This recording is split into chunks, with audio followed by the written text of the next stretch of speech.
Hi friends, welcome to my channel. നമ്മളുടെ ഇന്നത്തെ recipe എന്ന് പറയുന്നത് നല്ലൊരു ക്യാബേജ് മസാലയാണ്.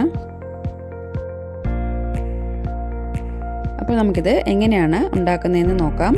അതിനു മുൻപായിട്ട് എൻ്റെ ചാനൽ ആദ്യമായിട്ട് കാണുന്നവരാണെങ്കിൽ ഒന്ന് സബ്സ്ക്രൈബ് ചെയ്യണേ.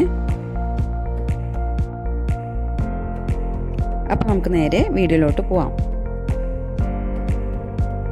പാൻ നന്നായിട്ട് ചൂടായി വരുന്ന സമയത്ത് ഇതിലേക്ക് ആവശ്യത്തിനുള്ള വെളിച്ചെണ്ണ ഒഴിച്ചു കൊടുക്കാം.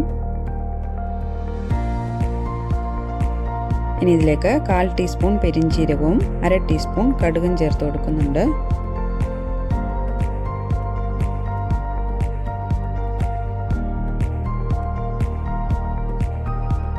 ഇനി ഇതൊന്ന് പൊട്ടി വരുന്ന സമയത്ത് ഇതിലേക്ക് 1 ടീസ്പൂൺ ഇഞ്ചി വെളുത്തുള്ളി ചതച്ചത് കൂടി ചേർത്ത് കൊടുക്കാം.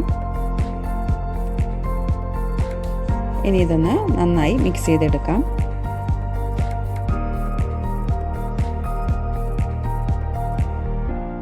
ഇനി ഇതിലേക്ക് ചെറുതായി അരിഞ്ഞു വെച്ചിരിക്കുന്ന സവാള കൂടി ചേർത്ത് കൊടുക്കാം. 1 സവാളയാണ് ഇതിലേക്ക് ചേർത്ത് കൊടുക്കുന്നത്.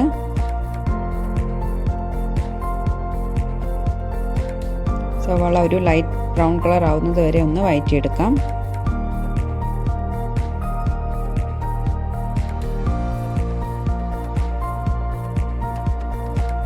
ഇനി ഇതിലേക്ക് കുറച്ച് കറിവേപ്പില കൂടി ഇട്ട് കൊടുക്കാം. അതിനുശേഷം ഒന്നുകൂടി മിക്സ് ചെയ്തെടുക്കണം.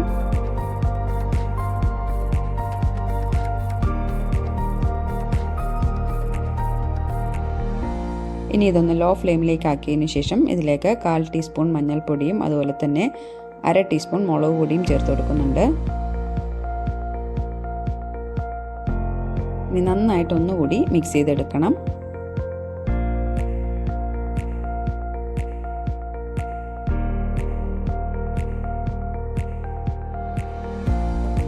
ഇനി ഇതിലേക്ക് 1 തക്കാളി ചെറുതായി കട്ട് ചെയ്തത് കൂടി ചേർത്ത് കൊടുക്കാം.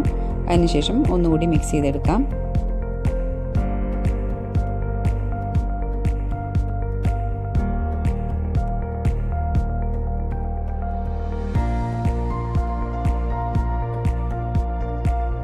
തക്കാളി ചെറുതായി ഒന്ന് വഴന്നു വരുന്ന സമയത്ത് ഇതിലേക്ക് അരിഞ്ഞു വെച്ചിരിക്കുന്ന ക്യാബേജ് കൂടി ചേർത്ത് കൊടുക്കുന്നുണ്ട്.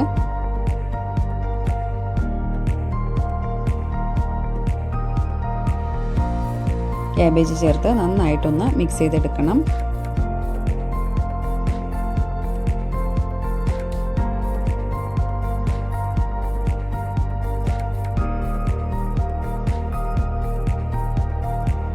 ഇനി ഇതിലേക്ക് ആവശ്യത്തിനുള്ള ഉപ്പ് കൂടി ചേർത്ത് കൊടുക്കാം. അതിനുശേഷം ഒന്നുകൂടി ഇളക്കി യോജിപ്പിച്ചെടുക്കാം.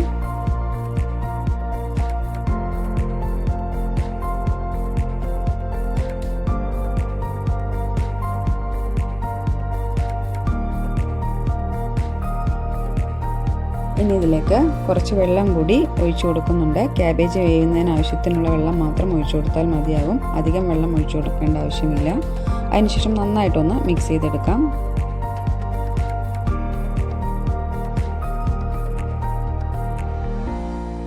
ഇനി ഇതിലേക്ക് കുറച്ച് മല്ലിയില കൂടി ചേർത്ത് കൊടുക്കുന്നുണ്ട്. അതിനുശേഷം ഒന്നുകൂടി മിക്സ് ചെയ്ത് അടച്ച് വെച്ച് ഒരു 5 മിനിറ്റ് വേവിച്ചെടുത്താൽ മതിയാവും.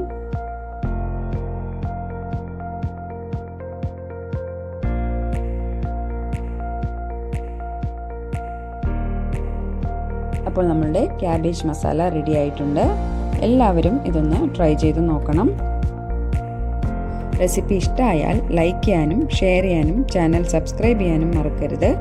അപ്പോൾ പുതിയൊരു റെസിപ്പിയുമായിട്ട് നമുക്ക് വീണ്ടും കാണാം. Thank you for watching. Bye bye.